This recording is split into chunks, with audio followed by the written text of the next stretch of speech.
Прывітанне ўсім слухачам і гледачам Еўрарадыё. Мы ў жывым эфіры, пятніца 13:03. А значыць, Александр Кнырович, палітык і блогер у нашай студыі. Прывітанне, Александр. Дзень добры, Павел, дзень добры, паважаныя гледачы. Я вось сказаў палітык і блогер, і нават не ведаю, як цяпер вось з другім словам, да? Таму што мы ведаем, што ў каардынацыйнай радзе я не ведаю, што там сапраўдныя блогеры, несапраўдныя, да, і пачаліся нейкія разборкі якраз такі вакол гэтага слова. Хто сапраўдны блогер? Да, і што такое блогер увогуле, да? Пра гэта, я думаю, што мы, як звычайна, пагаворым крыху бліжэй да канца нашага стрыма, адкладаем каардынацыйную раду на дэсерт. А тэмаў-то шмат, і пакуль вы збіраецеся, пакуль вы задаеце нам пытанні ў чаце трансляцыі, я вам нагадаю, што у Александра ёсць уласны YouTube-канал, які называецца Кнырович. Яго нескладана знайсці менавіта з гэтымі літарамі, уласна кажучы, што не дзіўна, пошукавым радку. Да, і звычайна па чацвяргах там выходзіць відэа, прысвечанае нейкай надзённай праблеме, а мы ў пятніцу тут гэтае відэа разгортваем, адказваем на вашы пытанні з гэтай нагоды. Я дзелюсь сваімі меркаваннямі наконт учора. Гэтае відэа не выйшла, я так разумею, але выйдзе днямі, чыста тэхнічныя праблемы. Але, Александр, ну попрошу вас, распавядзіце, чаму яно прысвечана, і, можа быць, кручочак. Зробім маленькі анонс, а не як звычайна, і, конечно, мы выбачаемся перед нашими гледачамі, потому что 2,5 года працы у нас штотыдзень па чацвяргах, мы ни в одного чацвярга не старателі, выходзіл відос, і тут, ну, на старуха бывает проруха, как по-расійскі кажуць. Так вось так, выключна тэхнічныя моманты, таму будзе відео на днях, і яно было такое больш, ведаеце, не прысвечана нейкай падзеі, а такое больш навучальнае. Ну, вось, как бы наш галоўны педагог, географ і хакеіст правёў. Да, так. Ну, так скончыцца наша гадзіна, калі вы будете пералічваць усе яго рэгаліі. Так вось, ён правёў педсавет, ну, і как бы мы таксама папрацавалі трохі настаўнікамі і распавялі нашым гледачам, колькі вы, паважаныя гледачы, плоціце ў беларускі бюджэт. Наколькі ён існуе за вашыя грошы, а наколькі за якія-небудзь іншыя, і, ну, якімі плынямі, якімі там шляхамі гэтыя грошы прыходзяць, можна казаць, у лапу Лукашэнкі, ну, а сапраўды уласна у той самы дзяржаўны бюджэт. Гэта такое тлумачальнае відэо, і папярэджваю ваше пытанне, а колькі? Ну, адказ такі, калі у нас цалкам бюджэт з улікам пенсійнага фонду трохі больш за 20 мільярдаў долараў, то есть, то бок, как бы, цалкам усе дзяржаўныя грошы, гэта так траціна ад эканомікі, трохі болей за 20 мільярдаў, то вашы грошы ў іх трохі болей за 17 мільярдаў, то бок прыкладна там 80 з плюсікам адсоткаў, гэта проста-наўпрост вашыя грошы, якія былі ад вас забраныя і пакладзеныя ўнутр гэтага самага бюджэту. То бок, калі Лукашенко распавядае нам пра бясплатную медыцыну, і з іншага боку пра тое, што мы мусім плаціць за адукацыю, там, так. І так далей. Калі Лукашенко распавядае, як ён падвышае пенсіі, ці там урад падвышае пенсіі, да? Калі распавядае пра тое, што столькі-то грошай там мы, Александр Лукашенко, вылучылі там на дапамогу якому-нибудь заводу, напрыклад, да? Таму што грошы на вылучэнне на дапамогу якому-нибудь заводу вылучаюцца рэгулярна. Гэта на 80% не Александр Лукашенко такой, типа, вот, у мяне тут завалялось, я, значит, это грошы, якія беларусы заплатілі у дзяржаўны бюджэт. Ну, пытанне застаецца за астатнімі 20%, што ж гэта за яны такія? Ну, прыкладна 20%. Гэта частка з трансферов ад іншых краін, і, канешне, маецца на ўвазе непасрэдна Расія, якая штосьці плаціць у беларускі бюджэт. Ну, вось гэта за... Калі ў них змянілася схема падаткаў на нафту, на тогда, вось гэта так, прыкладна гэтыя грошы штосьці іншае. І яшчэ частка гэта прыбытак ад дзяржаўнай маёмасці, ну, тыя самыя там Белкалі, ці раней как бы наш нафтавы гэты завод таксама штосьці плацілі бюджэт, і гэта таксама частка бюджэт, яна прыкладна там трохі меней за 10%, но тоже ўстае пытанне, а ці лукашэнкаўскія гэта грошы. ці ўсё ж такі как бы як быццам народныя грошы. Ну, калі выкапаны з беларускай зямлі, да, ён прадаецца, окей, але...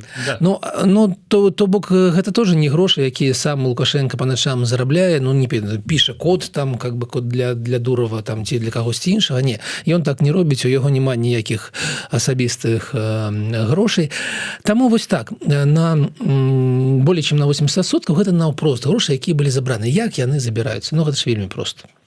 Ну, самае галоўнае, самая такая цяжкая, гэта калі вы прыходзіце да крамы і купляеце, напрыклад, беларускі тэлевізор за 1000 рублёў, не ведаю, чаму вы купляеце беларускі, на чамусьці купляеце, а даже калі і не беларускі, то ў ім 20% адразу гэта ПДВ. Падатак на дадзеную вартасць. Да, падатак на дадзеную вартасць, і гэта вашыя грошы, якія адразу пайшлі ў бюджэт, і гэты грошы амаль там 40%, ну, у розныя годы по-рознаму, может быть, 33%, але гэта самая тлустая частка беларускага бюджэта. Гэта яны. Ну, да, вось, напрыклад, сотавай сувязі 25%. Так. Персанальна для сотавых аператараў паставілі, што не 20, а 25, але гэта таксама плацяць людзі. Конечно. Усё перагружаецца на бок кліента. Александр, я вось думаю, што варта тут спыніцца. Ну, таму, што... Ну, так. Да, зразумела, пра што будзе відэа, і каб ўсё ж такі, ну, не раскрываць усіх карт, так. Да, я думаю, што там яшчэ шмат цікавых лічбаў. Конечно. Заўтра, паслязаўтра, ну, не ведаеце, варта тут сашыць, YouTube сам падкіне ў рэкамендацыях, але на YouTube-канале Кныровіч гэта відэа. Будзе відэо менавіта аб гэтым. Я хацеў... Далей давайце пра эканоміку пагаворым. Учора наш Роман Галоўченко агучыў такую лічбу, што таваразварот Беларусі з Расіяй, вось мы якраз пра нафтавы манёвр тут, да, дасягнуў 25 мільярдаў долараў. Я скажу так, што... Спачатку на тэлеграм-канале Белта напісалі 25 мільёнаў долараў. І я здзівіўся крыху, думаю, іншы таваразварот там, я не ведаю. Не, ну, читаю, там реально адным радком было. Дасягнуў 25 мільёнаў. Ну, пасля паправілі на мільярдаў. Я паглядзеў на 2023 год, там было напісана 53 за год мільярды долараў таваразварот Беларусі з Расіяй. То бок, у прынцыпе, у гэтым годзе, хутчэй за ўсё, будзе прыкладна столькі ж, колькі і ў мінулым. Ну, 50 за паўгода, 25 за паўгода, 53 там за год. Ёсць две акалічнасці. Так. Па-першае, а чаго мы жадалі? Які быў план? Мы в сэнсе... Ну, дзяржава беларуская, той самы Роман Галоўченко, наш вельмі пазітыўны прэм'ер. У нас зараз такі весь, такі, як, ведаеце, як пасмажаны, не ведаю, грыбок нейкі такі, прабачце, калі ласка, но ён такі заўсёды вельмі пазітыўны. Так вось наш пазітыўны прэм'ер, што ён планаваў? Давайте узгадаем. Далёка да Мясніковіча, мне здаецца. Калі шчыра... Гэта, как бы, тафлонавы такі... Мясніковіч, это был такой, значит, прям згустак пазітыву. Всё ж такі у Галоўченкі, я калі гляджу яго, на твары напісана нейкая трывога весь час. Ну ладно, гэта лірычнае адступленне. Які быў план, я не ведаю. Ну, калі я памятаю, 5,8% быў план по росту экспорта, ніяк не меней, магчыма 7, магчыма, я магу памыляцца і 7, но каля вот 5,8, 10 так, гэта был план по таму, як будзе нарашчвацца экспорт. То бок мусіў быць плюс 5% мінімум ад 53 леташніх мільёнаў.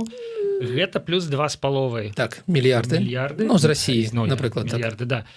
І за паўгады гэта было 5 мусіла быць агулам.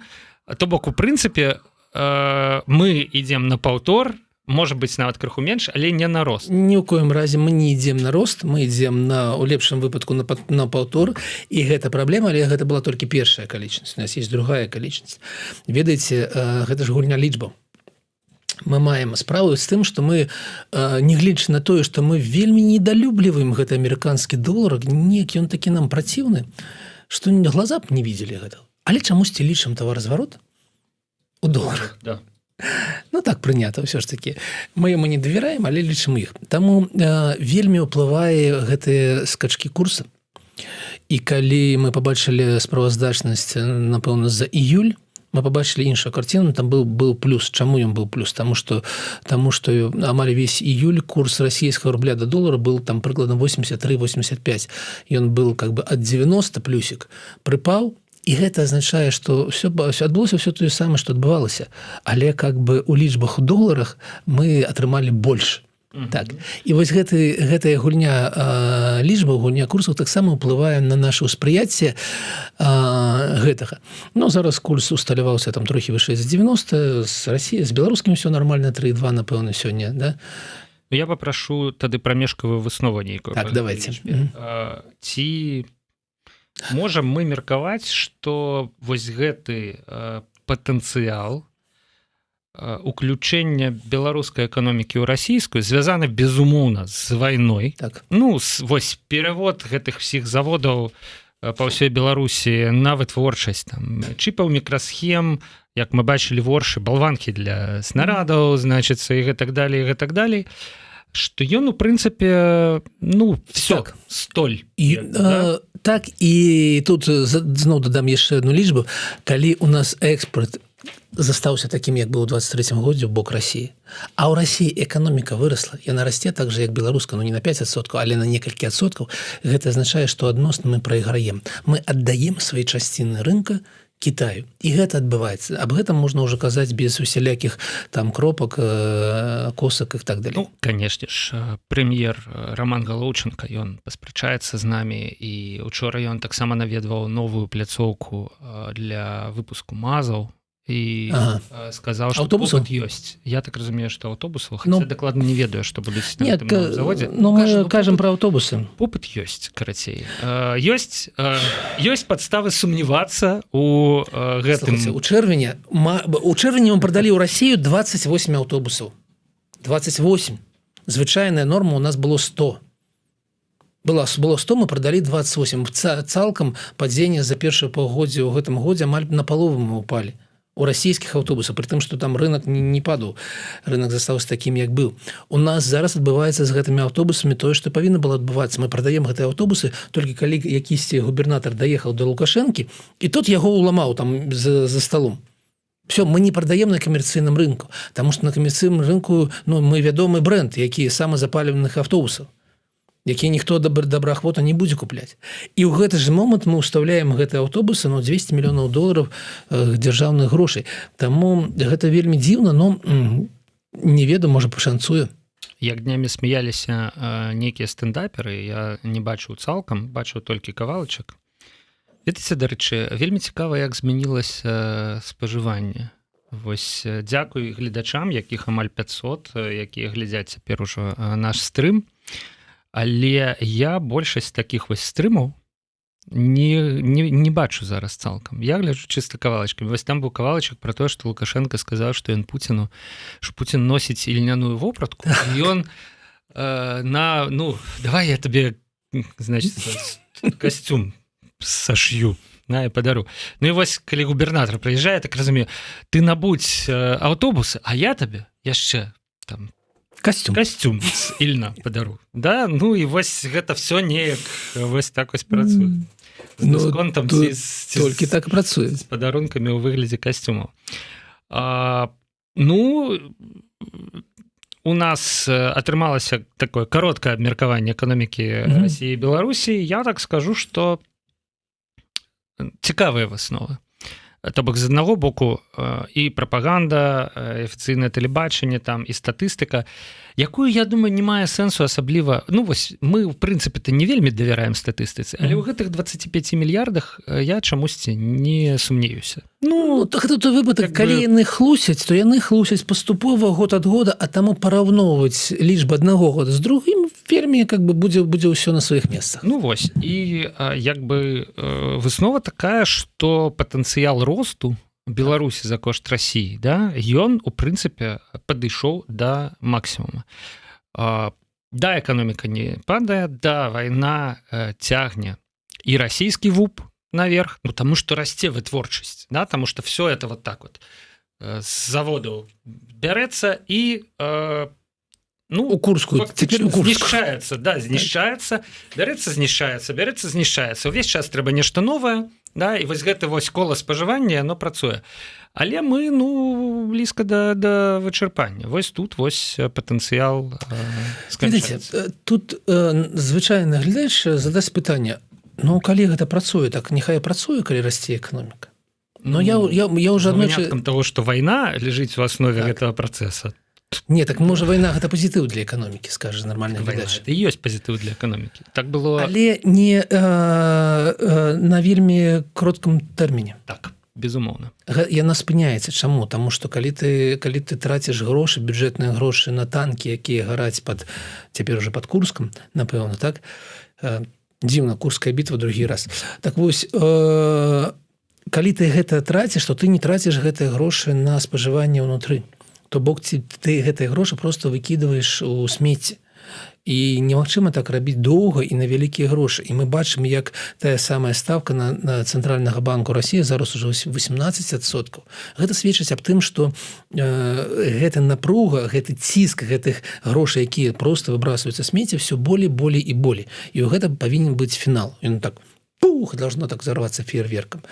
Ну, але фінал наўрад ці, прынамсі у сітуацыі з Беларусю, фінал наўрад ці адбудзецца раней за люты 2025 года. Мне здаецца, што беларускія ўлады вельмі чётка паўтараюць цяпер схему 2010 года. Ну так. Калі у снежні 2010 былі выбары, у снежні 2010 заробак дасягнуў $500 запаветных просто, да, абяцаных там шмат гадоў. І літаральна ў наступныя месяцы эканоміка гэта ўжо не вытрымала. Да? Тут я думаю, што ніякіх правалаў любой цэной просто да лютага ўлады не дапусцяць, ну а далей цягам пары месяцаў. У 2010 годзе у снежні выбары у сакавіку. Да, у сакавіку ўжо все. Конец, ніякай аднамомантнай дэвальвацыі не будзе, як мы памятаем, да? Вось, ну то бок яшчэ пара месяцаў і гэты пухір, да, ён мусіць лопаць. Ну, ведаеце, ўсё ж такі, шчыра кажучы, мы бачым трохі іншыя працэсы, то бок тады проста напампоўвалася заробак, і мы бачылі, як гэта уплывае на імпорт, тады у нас імпорт вельмі хутка рос. Зараз трохі іншыя працэсы, таму я не магу прадказаць там праз месяц, праз два, праз тры, але пра тое, што зараз ідзе нездаровы, цалкам нездаровы рост эканомікі, той самы пазітыўны прэм'ер ужо напрост неяк размаўляе і ў тым ліку і за мной, ён ужо неадначасова казаў аб тым, што вось там гэтыя кажуць пра нейкія праблемы, нейкія такія разрыў, так вось нічога няма, мы за ўсім сачым. Гэта азначае, што ён з намі размаўляе все ж таки такім дзіўным чынам, але нешта будзе, то есть гэта не тое, што зараз адбываецца, не закладае падмурак штогадовага паступовага росту эканомікі. Гэта было ў эканомікі там Польшы ці ў эканомікі Китая там некалькі дзесяткаў гадоў. Мы бачым з вельмі такім тэрміновай з'явай. Таму глядзім. А вось што закладае падмурак да шматгадовага устойлівага росту, гэта узважаная сучасная адукацыйная палітыка, Александр. Мне здаецца, што калі эканоміка рыхтуе патрэбных спецыялістаў, актуальных спецыялістаў у дастатковай колькасці, сама іх размяркоўвае, гэта і ёсць пэўны залог роста. У нас у Беларусі, на жаль, все не так. Я тут скажу слово «все» и думаю, что не буду перабольшваць. Усё не так. На гэтую тэму фактычна адбыўся так званы рэспубліканскі педсавет. Мяне, канешне, мы шмат размаўляем про то, як мы вяртаемся ў Савецкі Саюз семімільнымі шагамі, да? Але, ну, калі я яшчэ раз чую рэспубліканскі педсавет, я думаю, ну, все. І там все было вельмі падобна на такія савецкія форумы агромныя.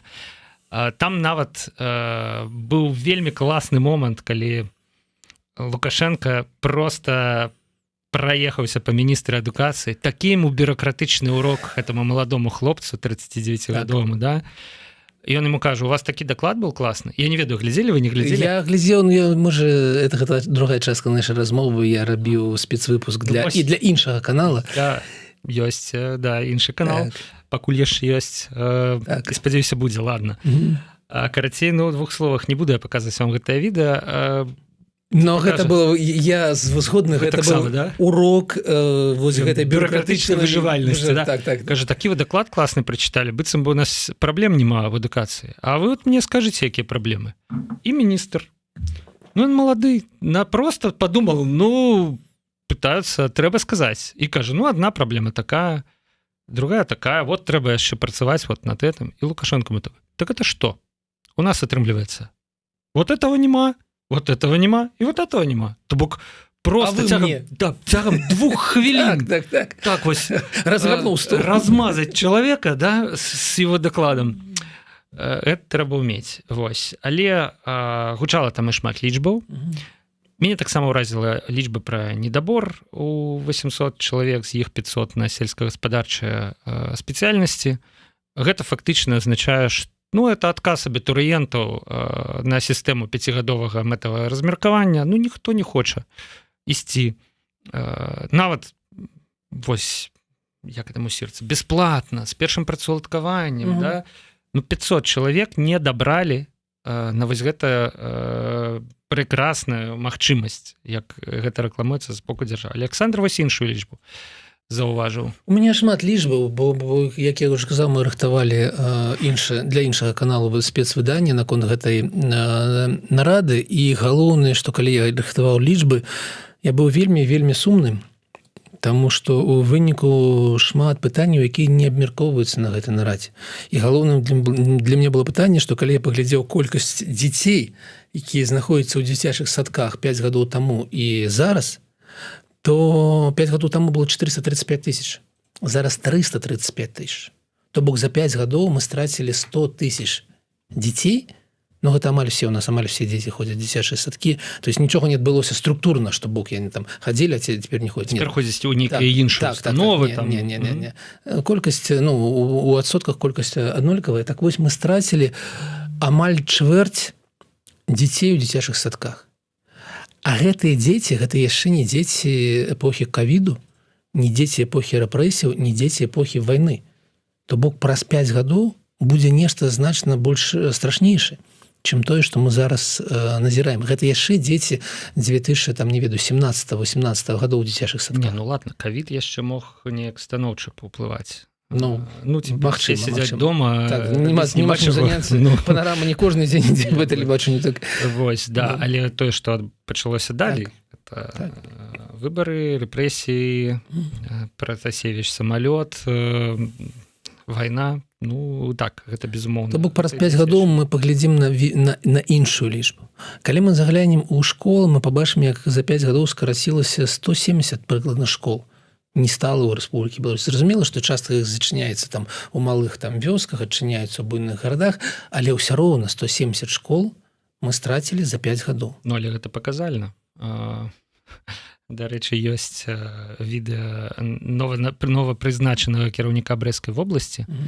І ведаеце, вось так класна, калі яны са сваёй падсвядомасці неяк прагаворваюцца. Ён кажа, што у яго жонка з Піншчыны, ну, ён так свае сувязі з Брэсцкай вобласцю падкрэсліў, кажа, з вялікай вёскі, Парэчча. Кажа, шкада, конечно, што няма ўжо такой вялікай вёскі там. І вот хацеў бы я, каб все было па-старому. Каб жыццё віравала, каб дзеткі шмат было, каб школа вялікая працавала. А дзе? Ну, а хто гэта зрабіў? Як бы, да? А хто 30 гадоў так займаўся адраджэннем вёскі і падтрымкай, да? Не стала вёскі. Дзетак, ні школы, як бы. І вось галоўнае, што это ідэалагічная вось гэта дактрына сфармулявана. Хацеў бы я бы, каб было б вот як раней, калі віравала жыццё, калі мы былі маладыя, калі стаяла, да, вот, як в анекдоце, да? І забраць у калхознікаў паспарты, як в Савецкім Саюзе. А тады нават не будзе недабора на сельскагаспадарчыя спецыяльнасці. Просто будуць весці в запломбіраваных вагонах ва універсітэты і на размеркаванне назад праз 5 гадоў. Так, і яшчэ тэлефоны ўсіх забраць, каб яны не ведалі, што існуе некае іншае жыццё. Ну, паедзем далей. Калі мы пойдзем да вышэйшых навучальных устаноў, то там у нас страты будуць такія. 270 000 было студэнтаў 5 гадоў году таму 235 засталося, мінус 35 тысяч студэнтаў, мінус амаль 3 тысячи выкладчыкаў у ВНУ. І вырасла только колькасць замежных студэнтаў. Я не ведаю, адкуль яны ўзялі лічбу 30 тысяч, бо яны на нарадзе казалі 30 тысяч, у нас замежнікаў вучыцца ў універсітэтах. Белстат дае цифру трохі болей за 18 тысяч, 700 тысяч яшчэ вучыцца чамусьці ў гэтых колледжах ДПТУ, напэўна. Я не ведаю, адкуль гэтыя людзі, но яны там ёсць. І вось у нас ёсць замежнікі, і гэтая лічба сапраўды вырасла прыкладна на 5 тысяч чалавек за 5 гадоў. У нас там змянілася структура, там раней было шмат чамусьці жыхароў Туркменістана.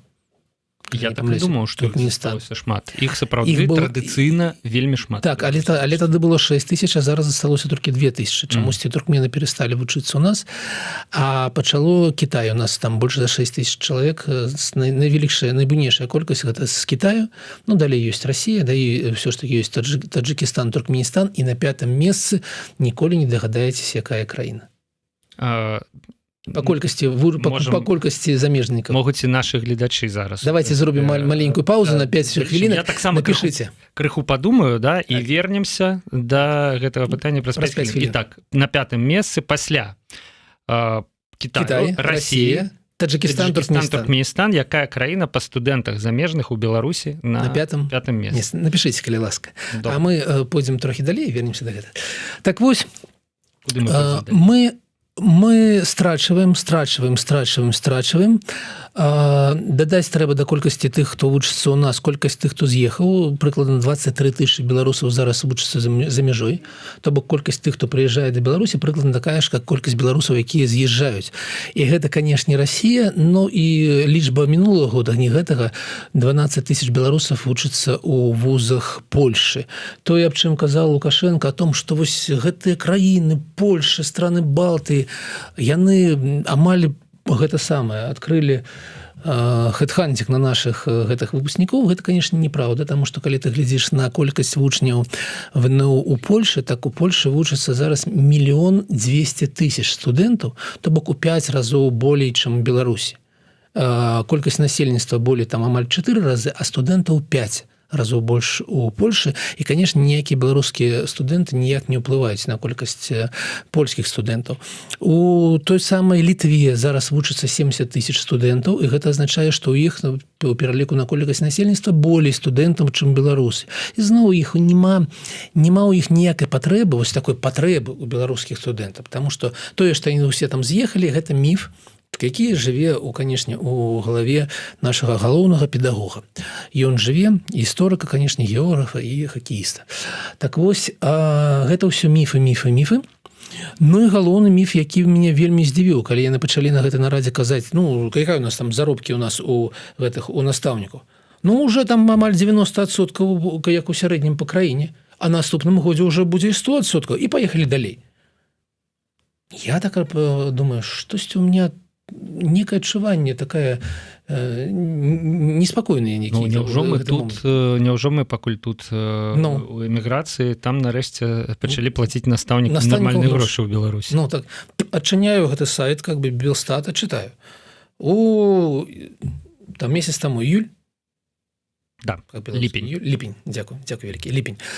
У ліпені сярэдні налічаны заробак у Рэспублікі Беларусь 2535 ці 55, напрыклад, 35. 2535 рублёў зафіксавалі. Глядзім, у адукацыі сярэдні налічаны заробак 1568,5 рублёў. Ну, то бок. На 39% меней. Палічыў, зноў адчыніў відос. Амаль такі же. У чым сакрэт? Ну, гэты сакрэт вы ўсе ведаеце, паважаныя гледачы. Кожны настаўнік працуе на 1,5 стаўкі. А хто і на 2, я думаю. Хто і на 2. Як у медыцыне, так і у адукацыі. Таму... плюс класнае кіраўніцтва. І таму, калі ён параўноўвае сярэдні заробак на одну, ён же стандартны, на одну стаўку во ўсей астатняй краіне, там з праграмістамі, там маркетолагамі і працоўнікамі на мазе. І ён бере, параўноўвае гэты 1,5 і трохі болей у настаўнікаў і кажа, так у нас все нормально. У меня пытанне, Чаго саромеецеся, чаму не ў 2? Казала ж, здаецца, міністр працы, просто працуйце больш. Хочаце зарабляць нармальныя грошы, просто працуйце больш. Адну стаўку, адной працы не... знайдзіце другую працу. Ці вось, возьміце дзве стаўкі. Мне здаецца, будзе вам настаўнікі нармальны заробак. Канешне, калі працаваць болей, калі не спаць ночамі, калі працаваць у нядзелю, то схуднееш, да, калі працаваць болей, заробіш больш, не заўжды, але ў прынцыпе так у агульным выпадку то да. Наконт заробкаў гэта самае галоўнае, канешне, хлусця, но мне яшчэ, конечно, ўразіла жаданне, уже не кажучы про гэтага Прадурова или про 99%, што ён не будзе ваяваць супраць России. Вось гэта было цікава, таму што засталося пытанне, што з гэтым 1%. Як гэта аб чым сведчыць гэта 1%. То, канешне, галоўнае гэта было пра Гарвард, пра тое, што вось у нас з'явіцца такі хаб, як Гарвард.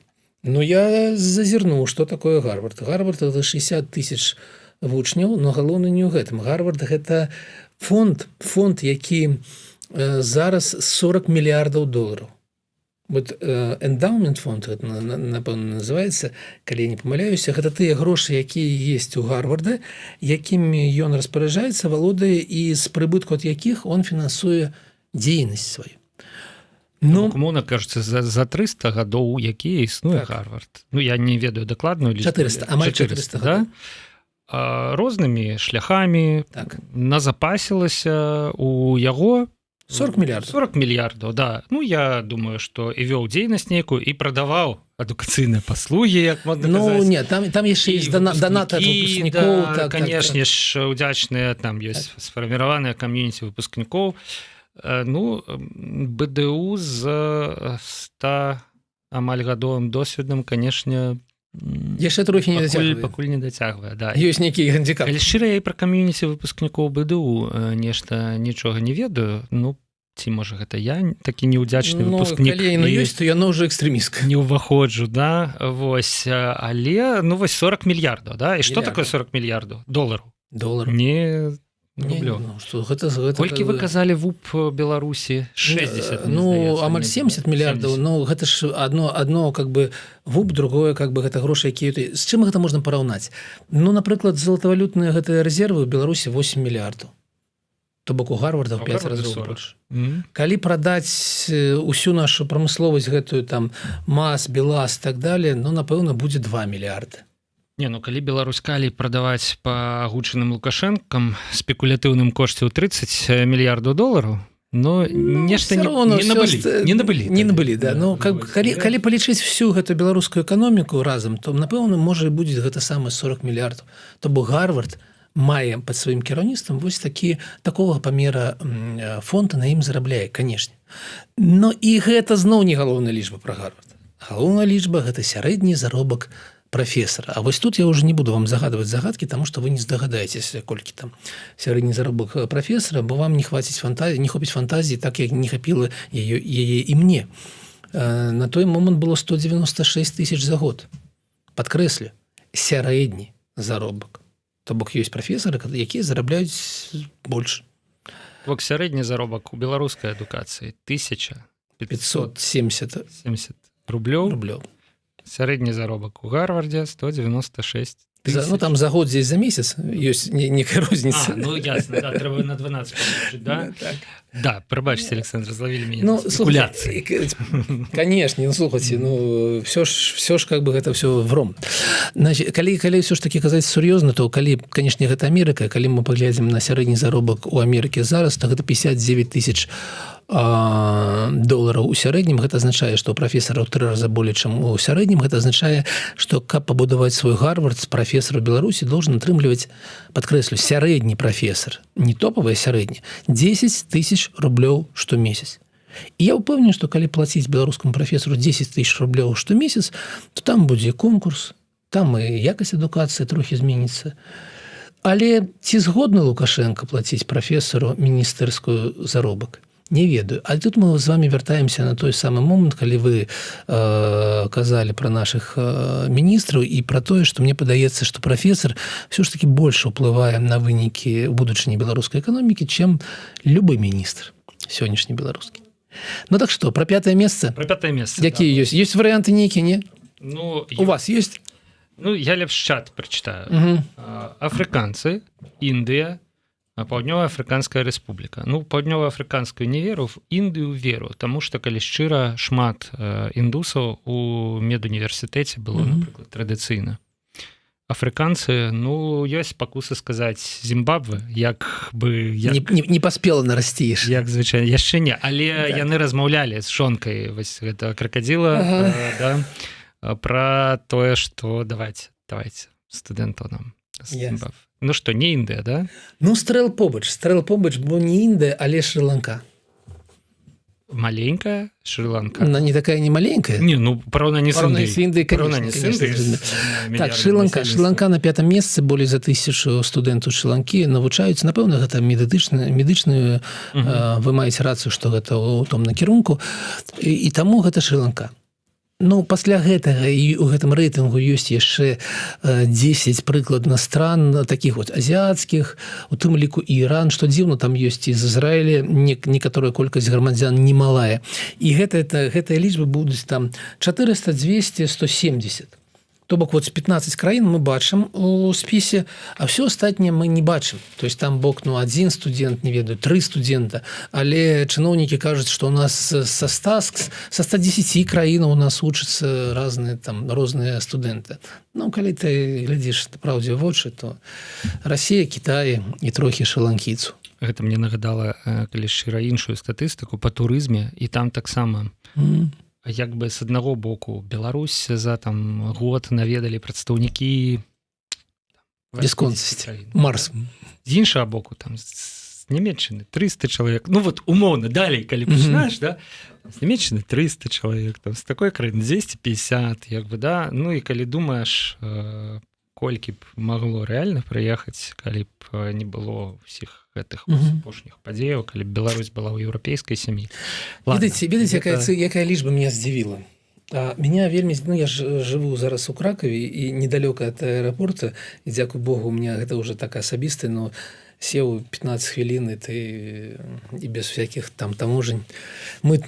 І так вось, у мінулым годзе аэрапорт Мінска, ён амаль адзін, не, ці разам усе аэрапорты, 4 400 000 чалавек у іх было.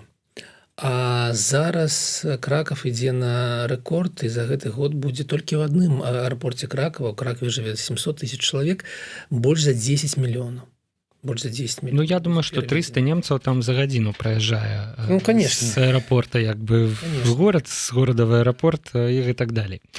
Ну, яшчэ 2 невялікія тэмкі ў нас. Ўсё ж такі, вось наўпрост сёння 70 гадоў Лукашэнку. Адразу я згадваю вось гэтую улётку перадвыбарную пра тое, што эра 70-гадовых кіраўнікоў у Беларусі скончылася. В 94 годзе скончылася эра 70-гадовых кіраўнікоў, калі абралі 39-гадовага кіраўніка. Праз 30 гадоў гэта ж трэба ізноў пачалася, да? Ну, што паробіш? Вось такія спіраль гісторыі, як кажуць, да? Ну і вось сённяшняя раніца пачалася з ордэна, які Пуцін выдаў, значыць, Лукашэнку у... Ордэн імя каго? Ордэн імя Андрэя Першазваннага, на якім напісана на кайме «За веру і вернасць». Мне ў гэтым бачыцца, калі шчыра, пэўная іронія за веру і вернасць. Да? Вось, ну, як бы традыцыі, зразумела, відаць, гэта напісана там на гэтым ордзе. Мне здаецца, гэты ордэн адзін з першых, там, які яшчэ там пры Петры, там, карацей, святой Анны, там, святого Андрэя. Вось, але, ну, тым не менш, за веру і вернасць. Вось за службу. Прыкладна такое. Да, доўга пра гэта размаўляць, мне здаецца, можна і не размаўляць, але момант паказальны. Ну так, момант паказальны, но ўсё ж такі 70 гадоў чалавеку. Я не ведаю, я вось які б мы яму орден вручылі? Як бы ён, якую б назву ён меў? Слухайце, я б любы, калі шчыра. І вот які захочу. Просто які захоча. Я думаю, што я б угаварыў нобелеўскую прэмію яму выдаць просто каб ён нарэшце пакінуў у спакоі. Можа гэта Дарэчы, слухайце, нобелеўскія прэміі за такое, мне здаецца, ну вось калі ты кажаш, все, на гэтым мы спыняем фактычна вайну са сваім народам.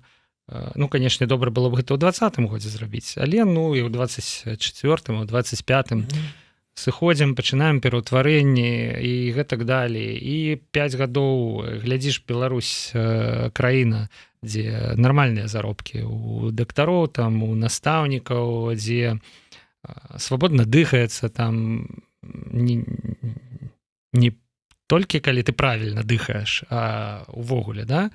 Ну так за такое, в прынцыпе, можна было б нобелеўскую прэмію даць. Людзі атрымлівалі. Я падтрымліваю. Можа, вот давайте, напэўна, гэта план ўсё ж таки. І гэта такой план на 25-й год. Замест выбораў. Вось такая, мы тебе на нобелеўскую прэмію, поедешь в Стокгольм, тебе поціснець руку нехта... Медаль. Медаль, да, там же как бы вручаюць медаль. Да, конечно. Конечно. І прамова там, і $1 000 000, рэшце-рэшт, Так. просто в одно лицо. Да, Ну. а калі яшчэ з Пуціным, то можа быць і ў 2, ну тады по 500 С тысяч. Путиным все ж таки... З Пуціным складаней, да. Складаней, Там так. міжнародны вышук. Вось, Не, сёння вось, в Стокгольм я его не...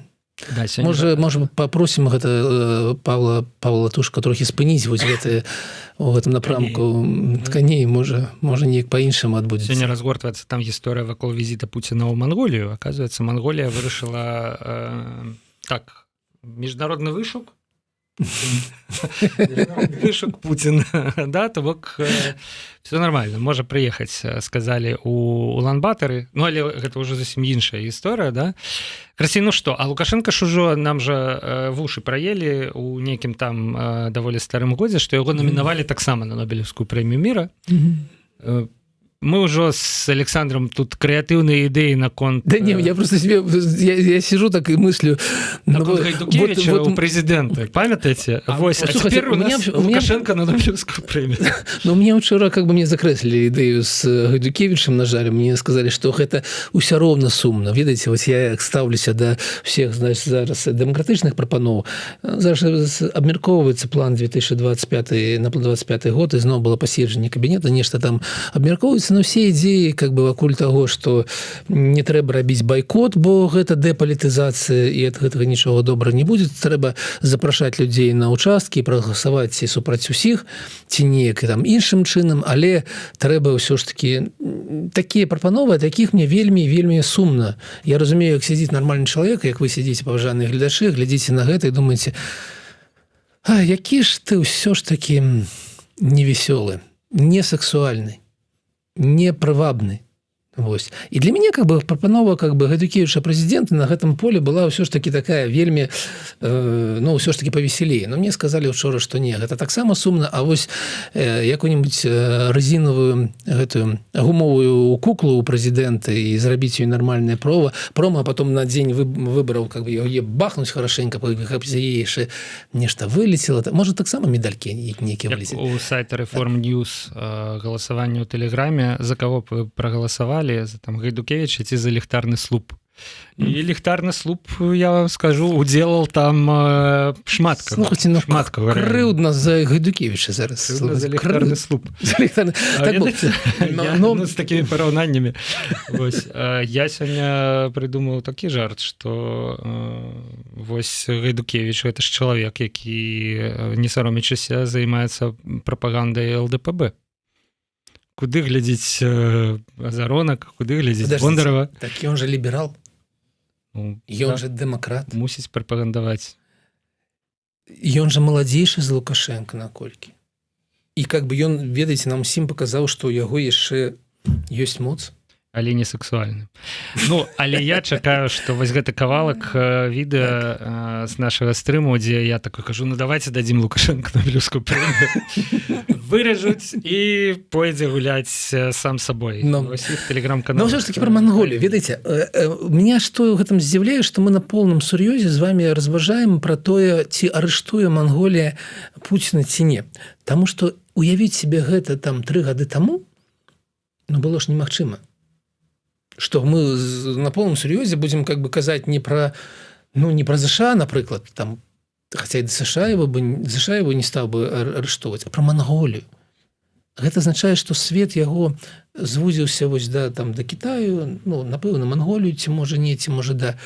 І ўсё, ці задаволены Путін гэтым, ці задаволены гэтым Лукашенко. Меня ўразіла лукашэнкаўскае інтэрв'ю, і мы бачым, як у яго жаданне адпаўсці падалей, яно ўсё мацней і мацней, ведаеце?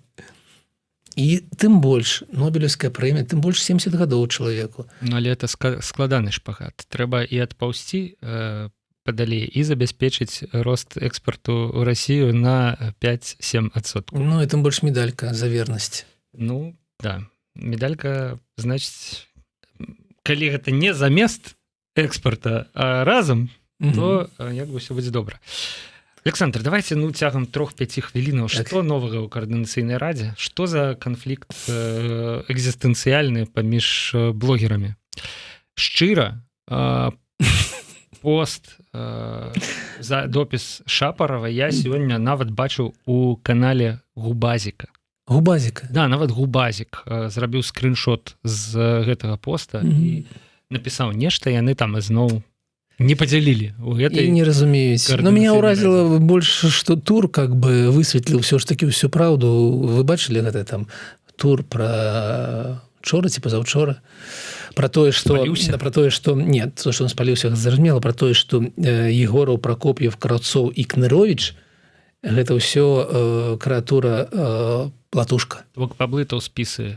Не, што гэта ўсё весь ваш спіс. Што гэта ўсё задумана Латушка, чтобы змесціць Ціхановскую чужымі руками. І Краўцоў. Но меня, конечно, ўразіла то, што я 4-й, чаму я не перад Краўцовым, а пасля Краўцова ў гэтым спісе. Не атрымліваецца. Ну ладно, слухайте, это ўсё, конечно, не пустое. Но што адбылося? Адбылося тое, што вельмі добры чалавек, інтэлігентны, Павел Барковскі, філосаф наш, які я да яго ставлюся з вялікай павагай і сур'ёзна. Таму што я разумею, што такое быць філосафам у Беларусі, што быць філосафам у Беларусі на працягу некалькі дзесяткаў гадоў, быць беларускамоўным філосафам. І гэта азначае ўсё ж такі нейкі ўзровень, да якога ёсць нейкія ачкаванні, как-то ожидания. Чаканне, некие чаканне о паводзінах публічных. І вось ён себе дазволіў нейкі такі артыкул буйны, дзе дазволіў себе такую фразу, у тым ліку ў мой бок атрымліваецца, што вось гэта не згода з тым, як была праведзена легітымнасць Ціхановскай, што яна мае пад сабой некую карысць. Што мы гэта зрабілі таму, што пра нейкія фінансавыя потокі, пра то, што гэта ўсё пра заробак грошай. І я быў вельмі такі засмучаны, калі я гэта прачытаў, таму што ты ведаеш людзей, ты ведаеш, чаго ад іх чакаць. Я напісаў такі малы артыкул, дзе звярнуўся да Павла з такімі словамі о том, што Павел, вы же філосаф, вам же немагчыма спускацца да ўзроўню блогераў, маргіналаў, напрыклад, такіх, як каналы «Рэальная Беларусі» і «Народны рэпартер». І тут пачалося. Боку пастучалі, пагрукаліся ў дзверы. Ось слухачы, нашы гледачы, да? З аднаго боку, «Рэальная Беларусь» гэта вельмі папулярны. Конечно. YouTube-канал, і я думаю, што на іншых платформах ён працуе. Так. Прагляды ў разы вышэйшыя за Еўрараду. І разы вышэйшыя за блогерах Кныровіча. З іншага боку, вось, Александр, пра што вы? Пра tone of voice, як кажуць, сёння модна. Ведаеце, што такое блогер? Блогер – чалавек, які бярэ мікрафон, камеру і распавядае штосьці ад сябе. Гэта яго асабістае меркаванне.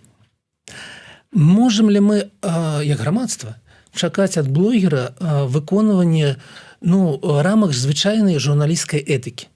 Мне здаецца, што хацелася б, але, відаць, неправільна. Факт-чекінг. Все ж таки это розныя... Факт-чекінг, так. А адмяжоўванне асабістага мнення і факта паміж сабой. Так? А слова іншаму боку не калі-небудзь потым, а ў той момант, калі ты пішаш і робіш матэрыял,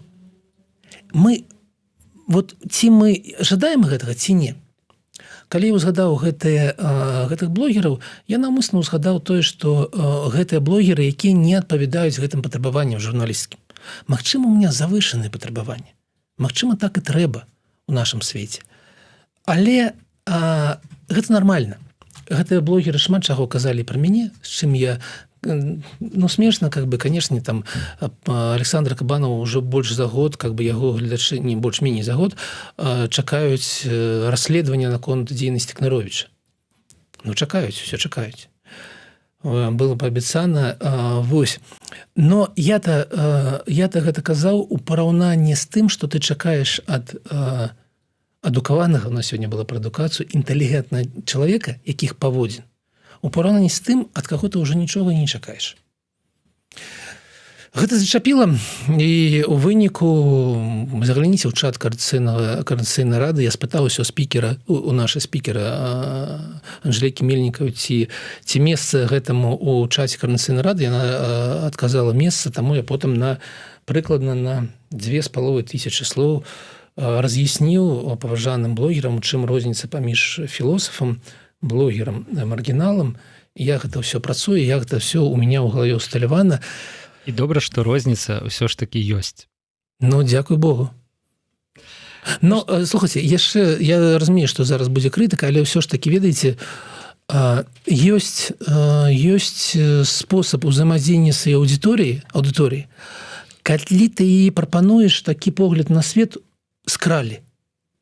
Вось у вас гэты благі, недобры чалавек, дрэнны, нешта скраў, і мы абавязкова яго, калі на него прыйдзе кара, тады у вас все будзе добра. У гэтым стылі працаваў Лукашенко ў 94 годзе, у гэтым стылі працаваў Жириновскі увесь свой век, і гэта тое, што не вядзе нас для выніку. То бок усім на галаву хлабучыць, а далей... Так, гэта не вядзе нас да выніку, гэта не... Я ў белым паліто. Так, гэта не тое, што робіць нешта станоўчае для будучыні Беларусі. Але ў гэтага можа быць і ў лічбах, канешне же, поспех, і гэта нармальна. Пусть расцвітуць все цветы, сказаў калісьці Мао.